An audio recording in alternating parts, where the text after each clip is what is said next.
Welcome to Attention Talk Video, where we pay attention to attention. Now, here's your host, Jeff Copper.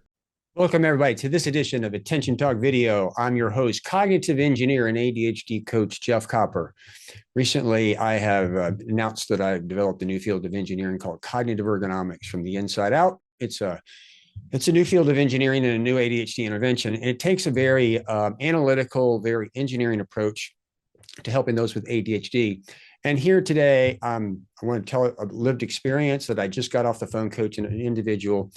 And the topic really was sitting down and making a list of all the things that they really kind of need to do with their time. And they were sitting there kind of pontificating about this a bit. And as I always do, tell me about a time when you actually sat down and you did this. And so what I'm doing is I'm listening to when they did it, and I'm listening for situational variables, because those with ADHD, their ADHD is muted or amplified based off of their environment. So it's not about willpower. It's about what is it about that situation that's enabling them to do it. Now, part of cognitive ergonomics, we talk about how boredom is physically uncomfortable for people. I mean, think of it as, you're uncomfortable and you're going to do anything to escape it. So an emotion is a reflexive reaction. If you tripped and fell and hit your foot, or somebody hit in the back, the first thing you're going to do reflexively is try to ease that pain. Again, boredom is uncomfortable. So what we began to recognize from a situational variability is that he was actually making these lists at a time in his life, what I call the white space of life. One activity has ended. There's another activity that's going to happen. He's in a situation where there's no other temptations. In other words, this particular thing that he's doing actually is probably maybe number 50 on the exciting things to do list. But in that moment, the 49 that are in front of it aren't there. And so he does it. And we're actually having this conversation about, does he just will his way through it? Or do we recreate this environment and see what happens?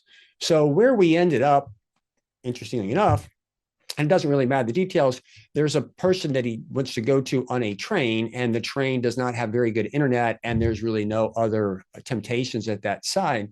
So we ran the experiment, and sure enough, he did what he intended to do. Now, of course, the destination he's going to is something he really wants to do.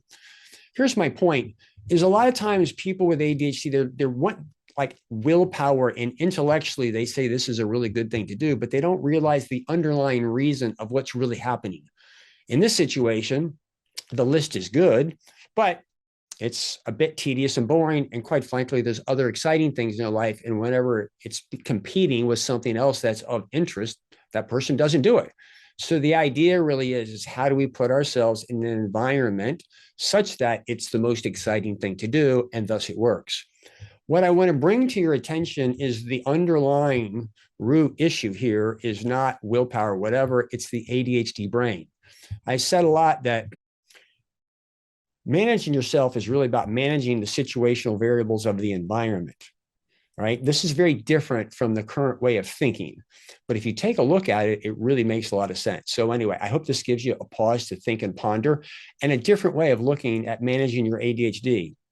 Again, this ergonomics program that I've developed is built on the back of Dr. Russell Barkley's executive function model, because it's defines very specifically what those executive functions are. I've added a few things to it, but it's a way to realistically go about problem solving without just trying harder.